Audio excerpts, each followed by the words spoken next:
Hello everyone, welcome to my YouTube channel being a best teacher. आज की इस video में हम यूनिट 2 करेंगे continue and this is going to be class 9 of the subject knowledge and the curriculum. So let's begin with our class 9 and थोड़ा सा delay रहा इस क्लास में, थोड़ा गैप आ गया। सो होप सो आप सभी को पुरानी क्लासेस भी याद होंगी और आपने सभी ने वो 7 क्लासेस भी अटेंड ज़रूर की होंगी। तो टेलीग्राम पे आपको पीडीएफ मिल जाता है एंड किसी सब्जेक्ट का बाय चांस नहीं मिलता है, so do remind me, I will definitely send the PDF. So hope so आप सभी को वहाँ से पीडीएफ मिल जाते होंगे। एंड ईमेल आईडी है हमारी beingabestyteacher@gmail.com। कोई भी आपको क्वेरी हो तो आप 24/7 कभी भी मेल कर सकते हैं। टेलीग्राम चैनल का लिंक है डिस्क्रिप्शन में, सो मेक श्योर आप सब्सक्राइब जरूर कर दें। Question 1 is which school maintains self-expression with the accompanying cries of no interference and no restraints। तो देखिए कौन सा विश्वविद्यालय है, बेसिकली कौन सा स्कूल है जिसने बिना किसी रोक टोक के या कह सकते हैं आप कोई रोक नहीं लगाई हो उसके साथ देखिए सेल्फ एक्सप्रेशन रखा है, मेंटेन किया है। तो यहाँ पे 4 स्कूल्स के नाम है, आपको करेक्ट ऑप्शन पहचानना है। देखिए ऑलरेडी हम इन टॉपिक्स पे यूनिट 2 ऑलमोस्ट हम कवर कर चुके हैं अपनी, ये लास्ट क्लास रहेगी आपकी यूनिट 2 से। सो मेक श्योर कि आपने पुरानी क्लासेस देखी हो, तभी आपको कॉन्सेप्ट अच्छे से क्लियर हो पाएगा। क्योंकि यहाँ पे हम इस लास्ट में सिर्फ जो भी हमने यूनिट 2 में किया है उसकी क्विकली एक रिवीजन कर रहे हैं, क्योंकि इससे पहले ऑलरेडी हम हर चीज डिस्कस कर चुके हैं। And the correct answer is option 1, extreme form of naturalism. Naturalism को, प्रकृतिवाद को हमने बहुत अच्छे से डिस्कस किया है। सो मेक श्योर आपने प्रीवियस वीडियोस देखी हो।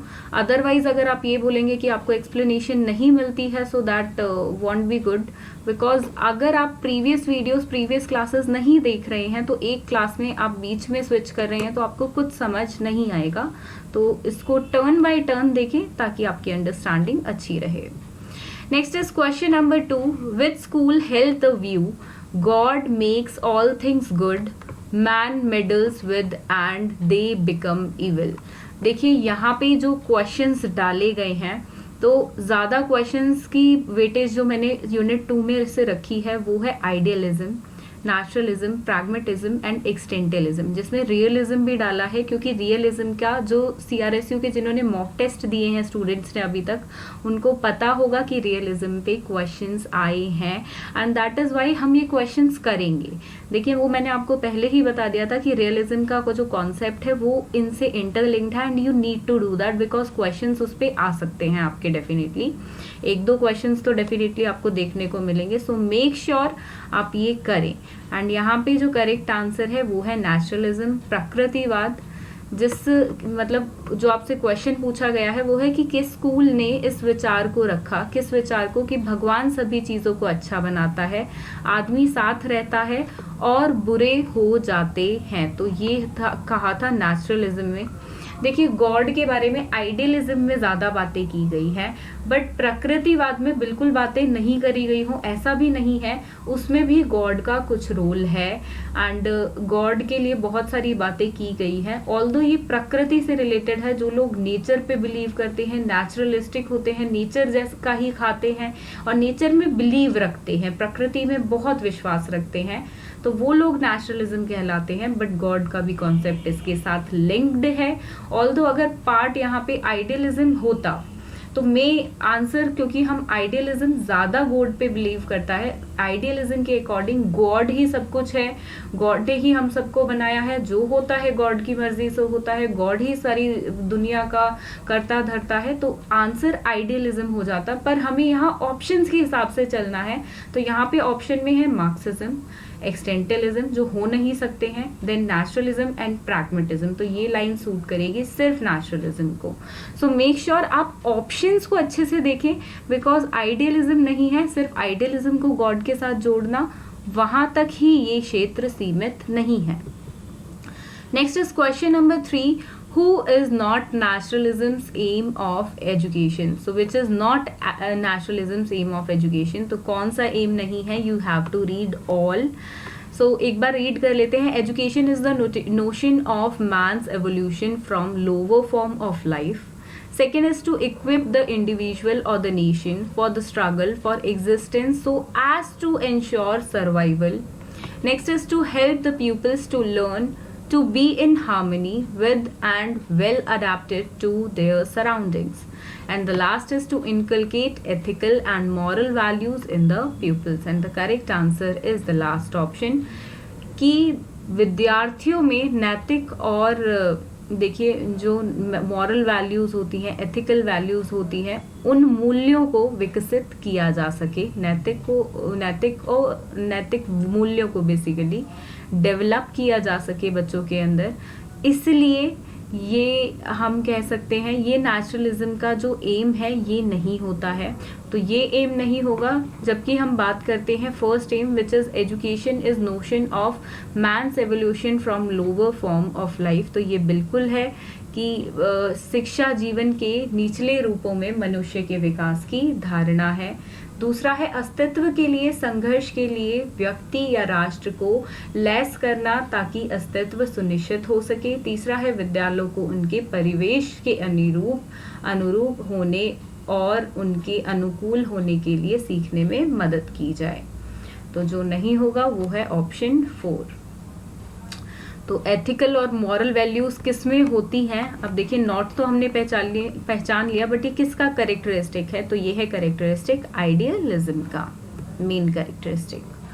Next is question number 4. According to which school of philosophy of education exaltation of individual's personality is a function of education?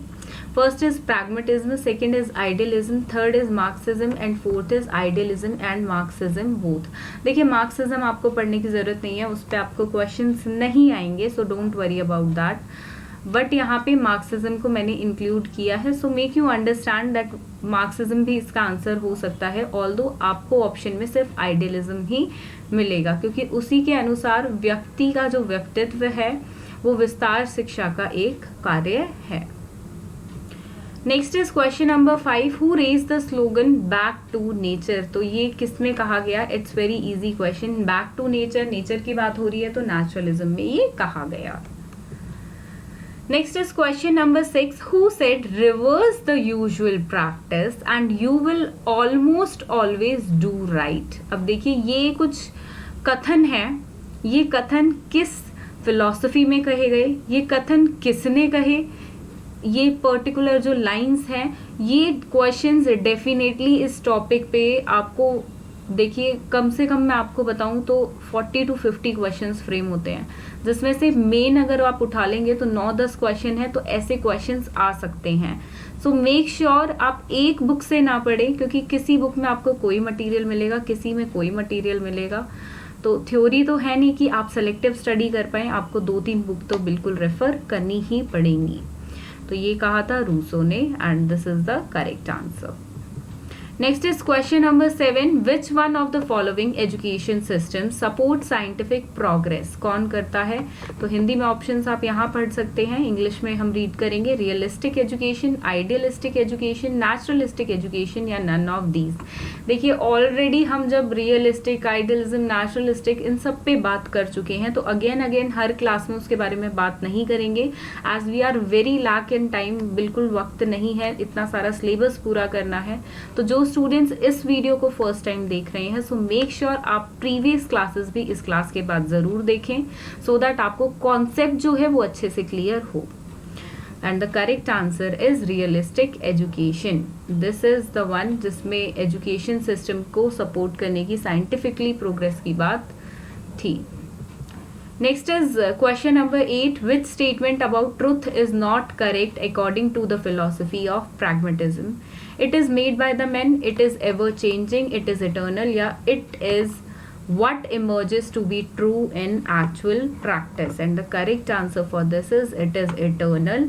So this statement is not correct about the philosophy of pragmatism. तो देखिए ये questions characteristics पे based है. हमने previous videos में idealism करा है, meaning करा है उसका, उसके कैरेक्टरिस्टिक्स किए हैं, प्रैग्मेटिज्म भी किया है और उसके कैरेक्टरिस्टिक्स भी किए हैं, और अदर फिलोसफीज के भी किए हैं। तो वो चीज़ें अगर आपकी क्लियर है, आप एक बार कैरेक्टरिस्टिक्स देख लेते हैं तो ऐसे क्वेश्चन आपको क्लियर हो जाएंगे।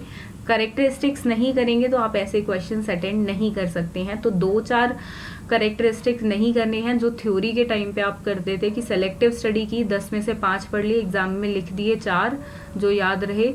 तो ऐसा नहीं करना है, 10 के 10 पढ़ने हैं, 10 के अगर 15 भी आपको मिलते हैं 2 अलग अलग बुक से तो वो भी पढ़ने हैं। ऑप्शंस में आपको क्या मिल जाए, you have no idea. Next is question number 9, in whose methodology of teaching experimentation is the key note of, मतलब कौन सी मेथोडोलॉजी में एक्सपेरिमेंटेशन को बेसिकली उसकी टीचिंग को, मेथड को अपनाया गया है। तो ये अपनाया गया है प्रैग्मेटिज्म में। ये कुंजी है प्रैग्मेटिज्म की, क्या, एक्सपेरिमेंटेशन, जिसको हिंदी में कहते हैं प्रयोग। Next is question number 10, the term progressive education is related to. Progressive education की बात किसमें कही गई, तो रियलिज्म में, प्रैग्मेटिज्म में, आइडियलिज्म में या एक्सटेंटियलिज्म में। ऐसे क्वेश्चन आप एक बार इंट्रो पढ़ लेते हैं, कैरेक्टरिस्टिक्स पढ़ लेते हैं, you are going to do these questions, तभी क्रैक हो पाएंगे। देखिए इन टॉपिक्स में यूनिट 2 के आपको कैरेक्टरिस्टिक्स पढ़ने बहुत इम्पॉर्टेंट हैं। मैं बार बार आपको एक चीज़ बता रही हूँ क्योंकि इस पे मैंने फोकस बहुत किया है। कैरेक्टरिस्टिक्स पे जितनी भी अभी तक रिसर्च की गई है, क्वेश्चंस बहुत आए हैं। CRSU के मॉक टेस्ट में भी आपने देखा होगा, आपको मॉक टेस्ट में ही स्टार्टिंग में क्वेश्चंस मिल गए हैं 2-3, तो आप लगा सकते हैं इनकी वेटेज कितनी एग्जाम में रहने वाली है। And the correct answer is pragmatism. इसमें प्रोग्रेसिव एजुकेशन की, प्रगतिशील शिक्षा की बात की गई थी। Then question number 11, who said no fixed aims of education and no values in advance. तो प्रोग्रेसिव एजुकेटर्स, आइडियलिस्ट, रियलिस्ट या Marxist. And the correct answer is progressive educators, प्रगतिशील शिक्षक। Next is question number 12. Which school of philosophy of education stresses the direct study of men and things through tours and travels? तो social realism, idealism, एक्सटेंटियलिज्म या Marxism, तो ये बात की गई थी। सोशल रियलिज्म जो है सामाजिक यथार्थवाद। रियलिज्म का कॉन्सेप्ट अगेन एंड अगेन मैं इस पे स्ट्रेस कर रही हूँ कि आप इसको ज़रूर पढ़ें। कुछ नंबर ऑफ क्वेश्चंस या एक अकेला क्वेश्चन भी आपको इस पे देखने को मिल सकता है। Next is question number 13, which school believes that all knowledge comes through senses. ये सेम क्वेश्चन आपके मॉक टेस्ट में आया है। हमने इससे प्रीवियस क्लासेस, जब हमने स्टार्ट की थी क्लासेस, तभी हमने सेंसेस पे क्वेश्चन किया था and you have got the same question in the CRSU mock test also.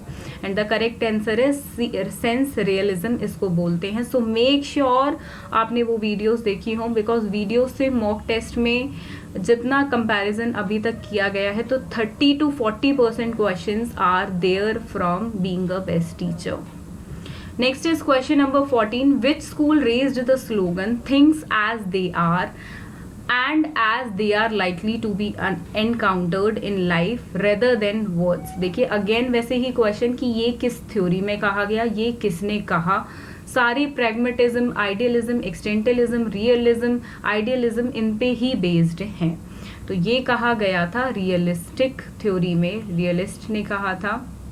Philosophy में इसकी बात की गई थी कि चीज़ें जैसे वे हैं, जैसा कि वे शब्दों के बजाय जीवन में सामना करने की संभावना रखते हैं। तो things as they are and as they likely to be encounter in life rather than words. बातों में अलग लगती हैं और प्रैक्टिकली हम चीज़ों को देखते हैं तो वो बिल्कुल अलग होती हैं।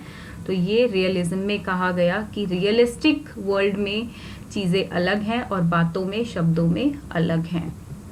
Next is question number 15. As Huxley pleaded for the introduction of a complete and thorough scientific culture into schools, he is claimed to be an idealist, a realist, a pragmatist या a naturalist। तो देखिए यहाँ पे बात हो रही है पूर्ण और गहन वैज्ञानिक संस्कृति की।